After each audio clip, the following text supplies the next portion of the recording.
Bismillahirrahmanirrahim. Meruqyah orang kafir yang sedang sakit. Baik. Ini menarik ya. Jadi, apa hukum meruqyah orang kafir yang sedang sakit? Sebenarnya para ulama sudah menjelaskan hal ini sebelumnya, bahwa meruqyah orang kafir yang sedang sakit itu hukumnya boleh-boleh saja, tidak ada masalah. Dalilnya adalah hadis yang barangkali sudah pernah kita dengar, yang disebutkan dalam Sahih Bukhari dan Sahih Muslim ya. Hadis ini diriwayatkan oleh Abu Sa'id Al-Khudri radhiyallahu anhu, yang menceritakan bahwa ada beberapa orang para sahabat Nabi SAW yang mengadakan perjalanan safar, tapi kemudian mereka singgah di suatu kampung. Di kampung tersebut, ya sebagaimana orang safar pada umumnya, mereka minta dibantu, disediakan tempat, diberikan sedikit bantuan, jamuan, tapi ternyata penduduk kampung tersebut menolak kedatangan mereka. Nah, sampai pada akhirnya mereka pergi. Ternyata setelah mereka pergi, pemimpin dari kampung itu, Sayyidu Hadzal Hayy, disebutkan bahwa mereka disengat oleh hewan berbisa. Nah, disengat hewan berbisa. Kemudian dipanggillah sekelompok para sahabat Nabi tadi itu, dipanggil untuk meruqyah atau menjampi-jampi, memantrai orang atau tokoh dari kampung tersebut yang kena sengat itu.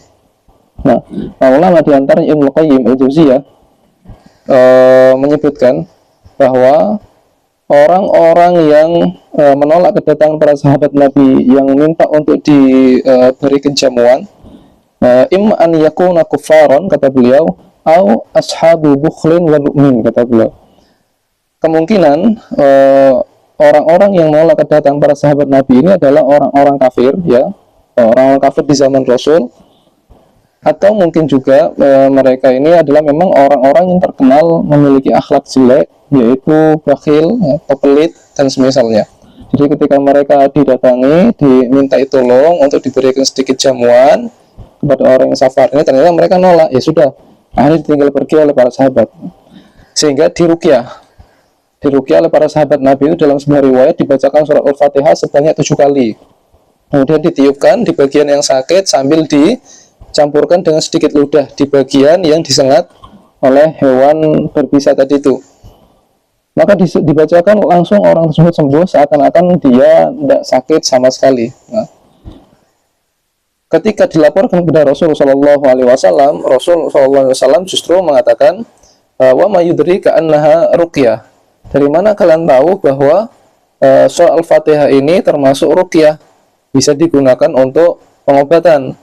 Ya, seakan-akan Rasul takjub, artinya tidak ada penolakan di sini. Rasul tidak menolak, bahkan tidak menyalahkan ketika para sahabat tadi membacakan bacaan Al-Quran kepada orang yang kafir tadi itu.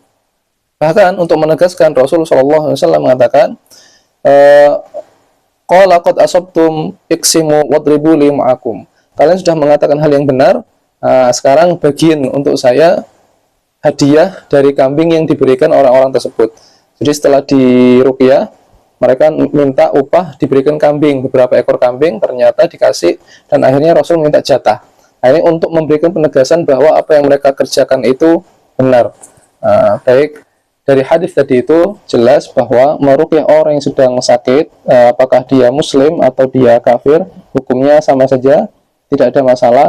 Ya, moga-moga dengan kita meruqyah mereka itu, mereka tertarik untuk mempelajari agama Islam, dan justru mereka mau masuk Islam. Barakallahu fikum.